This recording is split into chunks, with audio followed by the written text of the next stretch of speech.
assume you can hear me okay, right? Thanks for coming. It's kind of interesting. I didn't know that I was the first one from engineering, and let's see how it goes. I might well be the last. We'll see what happens.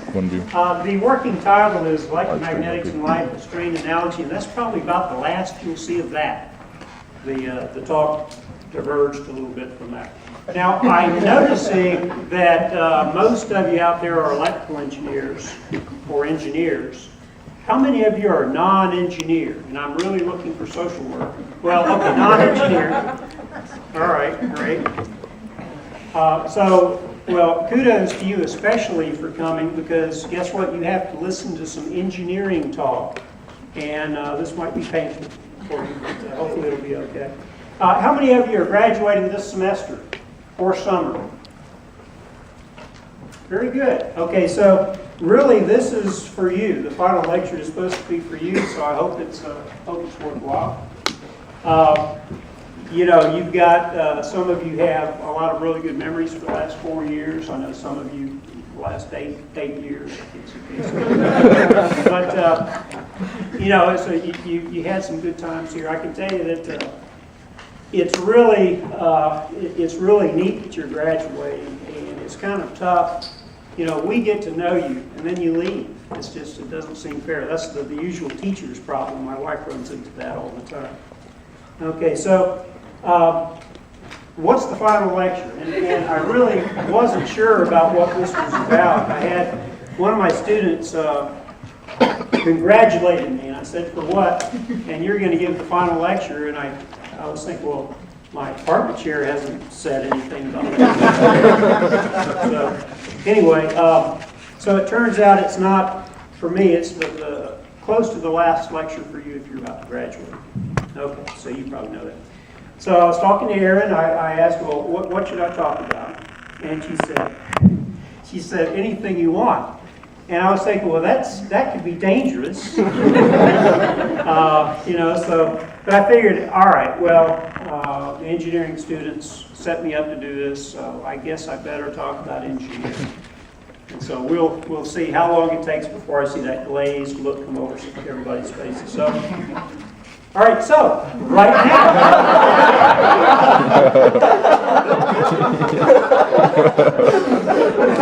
I just put this slide in on the off chance that Jeff Burgess would be here. So, in engineering, all the programs have to be able to demonstrate that their students follow these student outcomes. And let's go over them one by one. Okay, so I won't go over all of them. I am going to come back and get to the two that I think are probably the most important. That's effective communication and lifelong learning. But really, for the 3 or 4 of you that are not in engineering, a lot of these would apply to you too, right? And in fact, the outcomes that you see in for SACS accreditation for the university, some of those are similar. All right, so electrical engineering. Now, try not to tear up, but this is the inside of a cell phone, and it really contains all sorts of electrical engineering. In fact, most of the topics in electrical engineering are contained in the cell phone, right? And I think we get to where we don't really, you know, it just becomes a magic box and it does all this stuff. But of course, it's got circuits in it. It's got integrated circuits. It's got memory. It's got processors. It may have hamsters for all I know. But I mean, it's got a lot of stuff in it. It's got power circuitry. Obviously, it's got to be very efficient because you got a battery that you would like to have last at least a day. Now, it also has the stuff that I'm more interested in would be the high-frequency circuitry, right? So with the cell phone, what you're doing is you're receiving a pretty weak signal at roughly a gigahertz. And by the way, this is, you know, I was going to ask this question, but I realized that almost all of you know this. You know what a giga is, right? How much is a giga?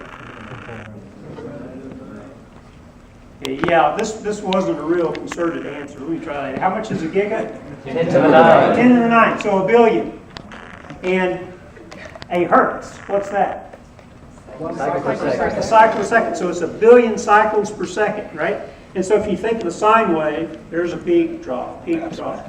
That's 1 billion peaks in 1 second. All right? And that's from our wife, so now you know what a gigahertz is. So, but you got a weak signal coming in, and the cell phone does a pretty good job of amplifying the weak signal and doing what it needs to do with it. But on the other side, when you're trying to transmit back out and get to the cell tower, you have to do a lot of amplification on it. So you see a bunch of little amplifiers on the far right. And these have to be very efficient. Otherwise, your battery dies fast, and it also generates heat if they're not efficient. Okay, so my areas in electrical engineering are electromagnetics and electronics. And this is really something that we cover pretty well, I think, in the radio lab, which we have a different name for it, but we'll just call it the radio lab. And in there, I think, the few of you that have gone through this, twice for you, I think, but anyway,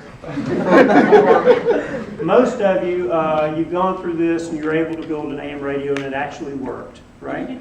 And so you remember what you started with in there? You started out with an amplifier circuit, right? So, I really am monitoring the eye glaze. Here it comes. So, common emitter amplifier. So here I have a common emitter amplifier, again for the non-engineers. This is a transistor, and this is what's going to be doing your amplifying. You send a signal in on the base, you collect the output on the collector, yeah. And so this is going to amplify your signal. Now, just like a TV, you know, you can have a TV set up and it can be attached to a cable and it's always got a signal coming into it, but it's pretty useless unless you turn it on, right? So you got to turn on the transistor. You do that with all these resistors and this battery over here, and you got a ground connection. So these resistors are all part of a bias network to turn on Q1. So then you couple in an input signal through this little capacitor here. Where's Janet? Coupling capacitor, it looks like a short circuit to an AC signal, but an open to it. Okay. So, yeah, so the signal comes in on the base and then it's amplified, and you couple it back out and run it across some load. So, how well is this thing going to amplify? See, this is actually a test. I want to see. Is this going to be a good amplifier? Okay, I heard the right answer. Meh. All right, so, yeah, what you see over here, and you can sort of make out on the blue line here, that's the input signal, and you know, if you want to read it close, you see that is a 10 millivolt amplitude, 1 kilohertz sine wave. And then you see the output. You can probably see it better than I can, but the output is actually inverted. This is an inverting amplifier. But the gain is only about 2, right? That's not very good. It's pretty bad, in fact. Why is it so bad? Okay, now I do have the authority to go back and change everybody's grade from radio lab. Cap on the emitter of the connected to the resistor and the emitter of the. You're definitely right. Yeah. So what happens is this emitter resistor just kills your gain, right? And so what we're going to do is we're going to throw a capacitor in to bypass it. And look at this. Man, that gain just took off. You can't even see the sine wave for the input. And so now it's got a gain of about 50. All right, so that's the first circuit. I think now what we can do is really analyze what happens when you change the load impedance, and then we can look at adding a second stage. And then, okay, so maybe, I think we probably should stop talking about circuits. I'm thinking only a few of the electrical engineers down here would be really interested in talking about circuits. Well, Kyle, yeah. So let's change the subject. So, well, what else can we talk about? And I suggested, I said, hey, why don't we talk about electromagnetics? And Craig is right there and right there. And Drew, who's got a pedicure appointment or something. Anyway, they thought that this would be a great idea, you know, to talk about electromagnetics. Because there are a lot of really cool applications. I'm going to mention a few of them, not all of them. It'll take a long time. you're familiar now, I think, with MRI, magnetic resonance imaging. Well, the idea with MRI is you want to try to get a high resolution image inside the body without doing any cutting. All right, and it turns out that we have an MRI research center. I never can find it unless I go to Locos first, but it's over in that. But the director of that center is electrical engineer Tom Denning, and we've got a few other faculty members from electrical engineering that work over there. So they do some really good work. Where it's related to electromagnetics, the cool thing is the big magnet. Right? It's got a really big magnet. And so if your doctor wants you to get your elbow checked or your knee or your brain, perhaps, he would probably send you to an MRI that has a magnet strength of 1.5 to 3 Tesla. Okay. This one has a 7 Tesla magnet, right? Well, maybe not that one in particular, but it's got a 7 Tesla magnet. And that's not approved for use on human beings yet. But you know, they can use it on grad students. Okay. Yeah, volunteer grad students. Yeah, there you go. Okay, another application is wireless communications, like I showed you the cell phone. And you know, this is a typical class that I have. And this is actually my class I've got this semester. And usually while I'm lecturing, most of the students are engaged in apparently very careful study with their iPads, with their phones, and so forth, except for Bryce. And Bryce, thank goodness he's there. He was actually paying attention. But with the wireless communications for electromagnetics, my interest is in the high-frequency circuits and also the wave propagation from antennas to cell towers and back and all that. All right, so third application is radar. And so what's the first thing you think of when I say radar? Okay? What's the second thing you think of when I say radar? All right, so you know, this is more like what I'm talking about with radar. You know, you get this dish-looking thing, and by the way, you know, it looks like what the world are all these wires? Open wire structure. It looks like a mirror, right? And so you can actually use it to focus the radiation that you're getting from you've got a horn in here, a transmitter receiver, and you can then use this dish to focus the beam, right? And so you can focus the beam. Let's see, who's a good target? Let's see. No? Okay, let's say the radar is trying to pick up just if it can find a Charybdis. If it can find a Charybdis, there's one.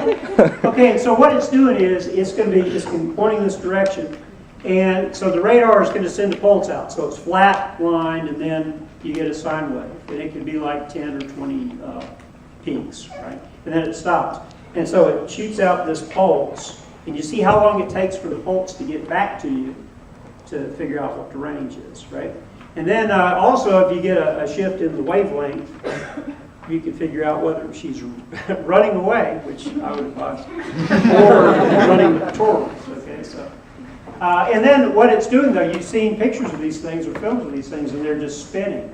And so this operation of pointing, transmitting, and receiving, and actually doing that multiple times, is really fast. And so it can spin in pretty much continuous motion and still work. But that's kind of an old style radar. A newer one is one like this phased array radar system over here. It's not moving, or at least it shouldn't be moving. I guess an earthquake could be moving. Most times it's just stationary. You can see a truck there for scale. But this face and this other face over here, but this face has just thousands of antenna elements on it. And so, you know, these antenna elements may be yay big or so, and the way you feed a signal to those elements allows you to create a beam that you can steer anywhere, right? And so this is really good if you're trying to detect incoming missiles, right? You scan the sky and say, oh, there's one. Maybe we should keep an eye on that one. All right, well, if you do, maybe you don't see the other missile coming in. So phased array radar is really cool in that you can say, well, why don't we allocate a part of the array to follow that target and then keep scanning. And in that way, you can actually follow a bunch of targets. Okay, so those are radar systems that you're probably not real familiar with. Forrest, I think you're more familiar with the radar gun used by officers, right? Absolutely. Yeah. I've had to run away from them a lot. So. Yeah, wow. Yeah, goes without saying. And also, your cars now have collision avoidance radar in them, some of them. Not my car, clearly. Okay, so what's another application? I think, I'm not alone in this, but one of my favorite EMAG applications, of course, is the flux capacitor. And what you can do is, if you energize the flux capacitor, you can achieve temporal displacement. Now, the problem is I always have trouble remembering how much power it takes to energize the flux capacitor. Isn't it 1.21 gigawatts? 1.21 gigawatts. Yes, that's it exactly. I knew I could count on you. Okay. All right, so these applications, to get to these applications, you actually have to have some foundation material, right? And so one of those things would be high-frequency circuits, like this one. And it's a little different if you've seen an integrated circuit, like Dr. Nelson would deal with integrated circuits, and they're little bitty tiny parts where they put like billions of these things on a little chip, and you can't tell what's going on in there, right? With a high-frequency circuit, you actually have fields interacting across space, and you have to spread things out so you don't have near the density on a microwave integrated circuit that you do on a regular integrated circuit.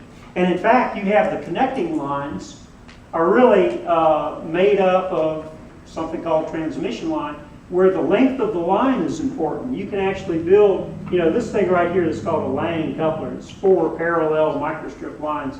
And because of the length of this thing, you can split a high-frequency signal, or you can combine the thing, and it works like a champ. So anyway, that's high-frequency circuits. The other thing you need to be aware of, I'm reusing the slide there, sorry, is you need to be aware of antennas. And one thing you notice is that if you just have a wire, you've got an antenna. It's probably not a very good antenna. And so if you get the length right and you shape it right, you can build a good antenna out of it. So there's a bunch of different antennas. All right, let's see. To understand high-frequency circuits, you need to follow transmission lines a little bit. I'm seeing some glazing. We have to stop that. Okay, so most everybody's used a coaxial cable. Right? It's got the inner conductor, insulator, outer conductor. So that's a transmission line. Microstrip is a transmission line used on these circuits. So what else do you need to know? Wave propagation. I get to see if my movie works. Oh, wait. How did I create the movie? What did I use? MATLAB. Thank you. What's everybody's favorite engineering programming language? MATLAB. No. Still say MATLAB. That's how all my programs look. So you also have to know something about wave propagation. And in what we're dealing with, you're interested in how waves travel in space, how well they travel in other materials, right? Okay, this movie lasts 10 minutes. Okay, before that, you need to understand dynamic fields. So what do you reckon dynamic stands for? Exciting fields? No. So dynamic in this case means time varying. Okay, and then fields. What fields would I be talking about, Craig? I'll just see it if you're paying attention. So, electric and magnetic, right? So electric field, magnetic field. So time varying electric field. This is where I can put in some dance moves. So if you've got an electric field, it's time varying. Okay, so time varying electric field, it generates a time varying magnetic field. Did you notice electric field, magnetic field? The time varying magnetic field gives you an electric field.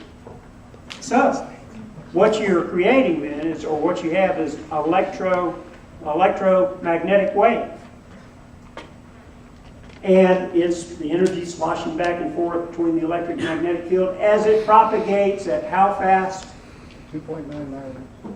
Yeah, I was looking for speed of light, but I'll go with 2.998. Yeah. Okay.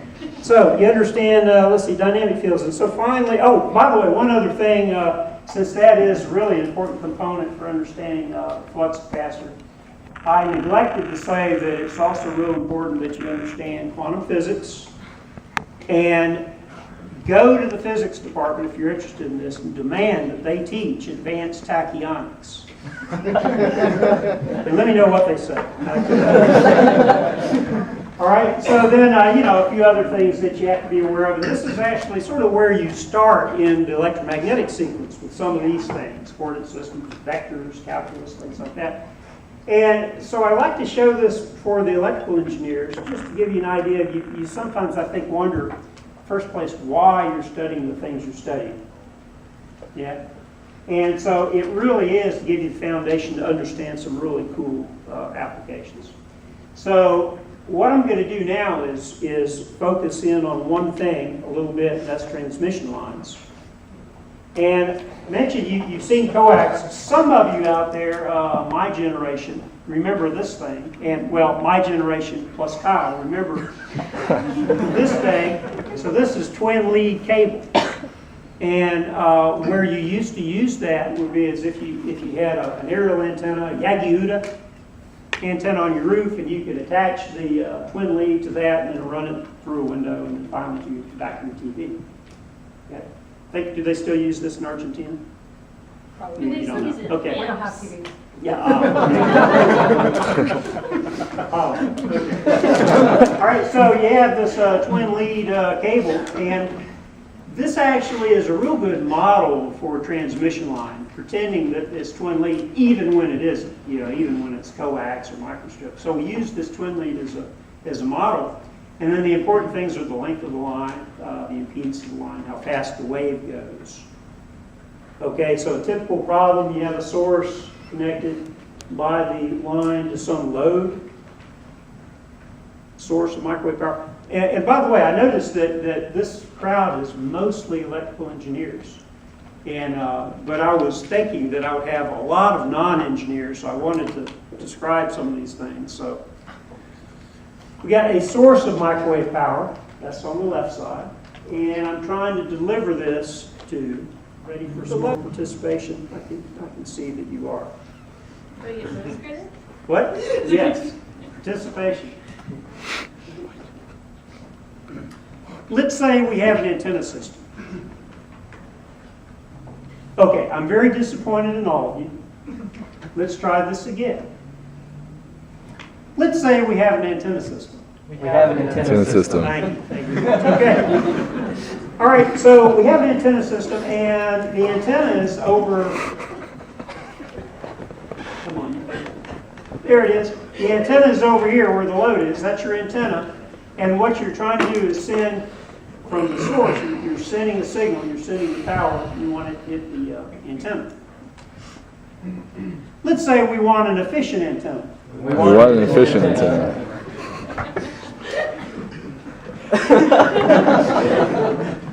So glad you're here. All right, so you get an efficient antenna when you have an impedance match network. And what that means is the load impedance, that RL over there, this light's still working there, that's the same impedance as the characteristic impedance of the line. And so then when you launch the wave,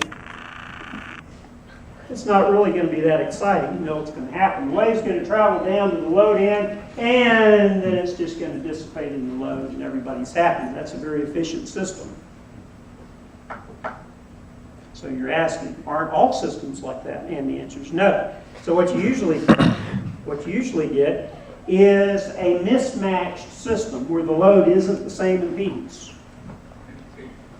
This is unfortunate. Okay, so what happens in this case? I love MATLAB movies, aren't they cool? Great. Oh. If I press the button right, cool. Okay, so now I've got a mismatched system, so I launch the wave, and when it gets to that mismatched load, you get a reflected signal in red. And it's always in red because that's bad, called bad. All right, so yeah, this is, so what's happened? Well, you're trying to get as much power into that antenna as possible because you're trying to radiate all the power, for an efficient system. And so you're not, because you get a reflected wave, and then that reflected wave comes back. The transmission line doesn't lose any power, so all that power has got to go somewhere, and it goes into the source. And so the source may not like that, and it may burn up your source, right? So what you can do then is build a matching network, right? So what happens in a matching network? Well, you're creating a setup here that the laser's really terrible. Looking into the matching networks, it looks like an impedance that's matched to the T-line. Okay, so you get no reflection. Right?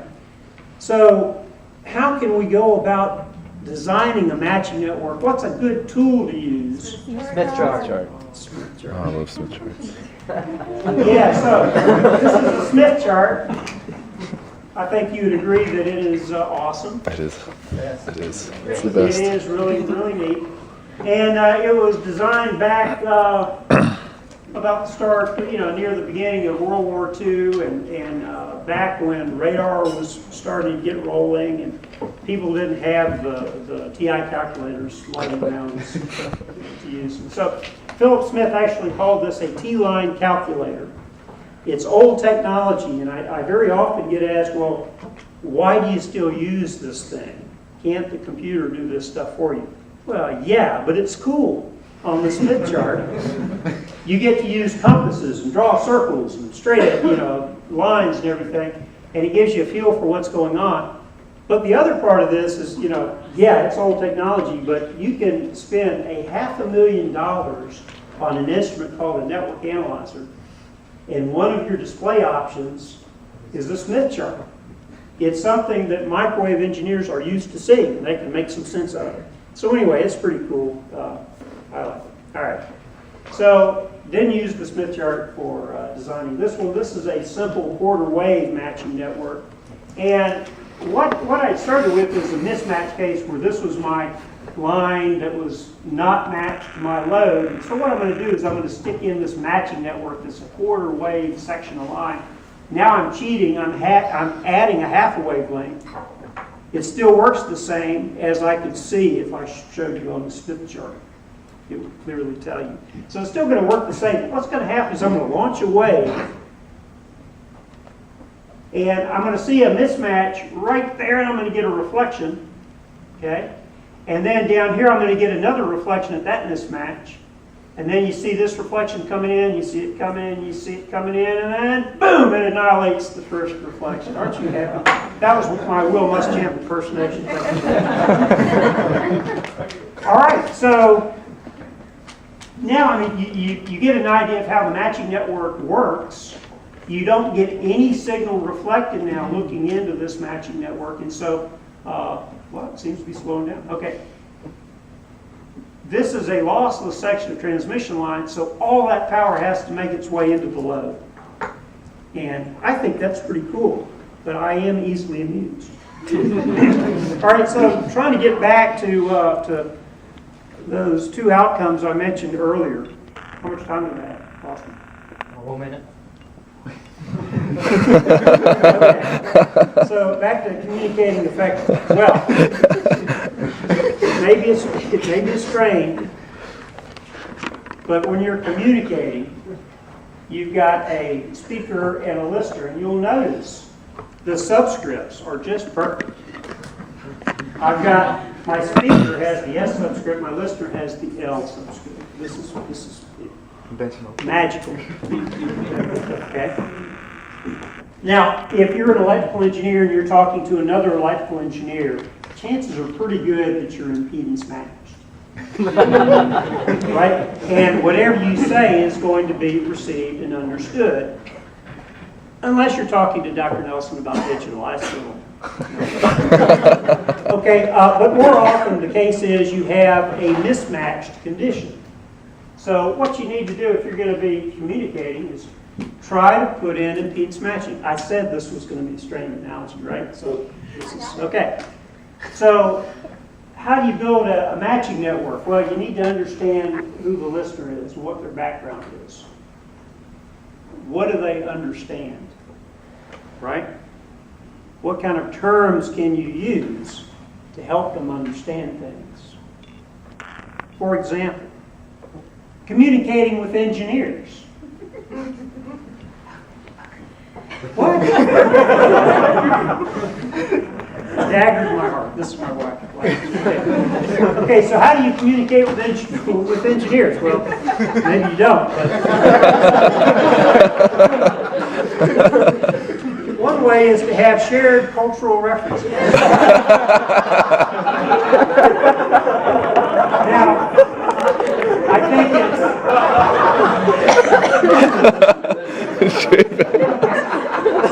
think it's very important that you be familiar with Star Wars and Star Trek, right? So you can communicate with others. Now, you get bonus points for those two if you pick a side. Forrest, which one's better? I stated on Boba Fett up there. Oh, okay. Okay, clearly you're no help between Star Wars and Star Star Trek. Wars. Okay, yeah, I was thinking We you don't were going to be associate adamant about ourselves it. with You weren't those paying Trekkies. attention. Okay. So the other thing, we've got the Marvel Universe is something that's sort of come on, and that's got, of course, Iron Man and Captain America, and to a lesser extent, Thor. There's really not a whole lot of engineering you can do with them. But Iron Man, this is some great engineering. All that electrical engineering, a little bit of mechanical engineering. Anyway, there's some really good engineering with this guy. So you need to understand that because engineers love this stuff. What else? Okay, look. Has anybody out there not seen Airplane? I don't want to raise I your hand. have it. I have a copy of it. Carmen, you've not seen Airplane. Oh. I haven't seen any of them. But you haven't seen Star Wars and Star Trek. Okay, so you got to see Airplane. I mean, it's just too good to miss, and it has too many Bible, references in it. You got to see it. Monty Python's Holy Grail. Again, it isn't the funniest thing in the world, but if you're an engineer, you've seen it, and you can probably quote it. I think hundreds of them. And so now that's the A list, Airplane and the Holy Grail. Then you have what I think of as the B list. I think these are important, but others don't think they're as important as I do. And that's Alien and Terminator. I can throw in a plug for a book. How many of you have read The Martian besides Craig? Okay, I think Craig, you were the only one, but this is what, look, if you read, I guess that's the first one. If you like to read, this is a book written by an engineer, and it's for engineering. By golly, it's an engineering work of fiction. This is really good stuff. If you want to sort of understand how engineers think, read that book. It's a good one. Okay, and then I think I threw in Old Man's War just because it's one of my personal favorites. It's fairly recent also. Let's see. Hitchhiker's Guide to the Galaxy? What's that? Hitchhiker's Guide. Guide. I got to tell you, now this is a confession. I tried to like it. I can't handle flippant science fiction. It's got to be serious. Now, I bet you don't like digital watches either. Now, further communication, you want to stay positive, right? So look at the electrolytic capacitor, and let this be your guide. The positive charge is kind of this impassive look. Smiling would be better, but the negative charge is ground.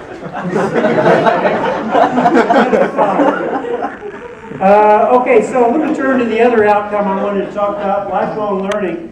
There is no electromagnetics analogy I can draw in for this one. But lifelong learning is probably one of your most important skill sets. You're going to get out on a new job. I assume most of you are going to be getting out on some job. And you need to learn this job. You're going to be doing, obviously you're going to have a task they're going to assign you, but there are going to be so many other things that you need to do that they don't tell you. Right? And one of those things is learning everybody that you're working with. Know their names, so when you see them, it's not, oh, hi, you know, that kind of thing. Know who you're working with. Know what they're doing, and this is going to help you out. Obviously, you need to be an expert in your area. Right? They're going to give you a task, and you can just do the task, and you'll be at that desk for 40 years, by golly. It's going to be wonderful. But if you want to get advancement, right? You learn more than just the task. You try to say, well, see, I'm using an Apple widget to do this, but as I understand it, the Tesla widget is even better. Let me study. I mean, you study competing technologies. You become an expert in that area. You'll like this one, but you should also branch out a little bit. Don't just be an expert in your area. I can only imagine the awesomeness of handoff with the rifle. Okay, finally, study the company. Now, this is, I hope you can't read the fine print. This is like a palm oil processing thing or something. It has nothing to do with really anything other than it was a cool map. And wherever you go work, you could probably put together a map similar. There's input, there's output, there are a lot of steps, and somewhere in that map is your niche, right? It's what you do. And you need to, of course, be the expert in that niche, but you also need to know what is feeding you, where are you getting input. And you need to understand the big picture. You need to understand how the business is doing. Read the stockholders report. That is some entertaining reading right there. Okay? But understand the big picture, and so when you're communicating with others that you're working with, they will know to go to you for the answers. Okay, so you're in luck. I'm almost done. So I have a public service announcement to make first. Okay? And that's that every year on April 21st is Hawaiian Shirt Day. It falls on a Tuesday this year, so make sure that you remember that holiday. I want to congratulate those of you that are finally graduating. That's a big thing. Awesome. And other than that, thanks for coming, and enjoy any leftover pizza that you can find. That's it.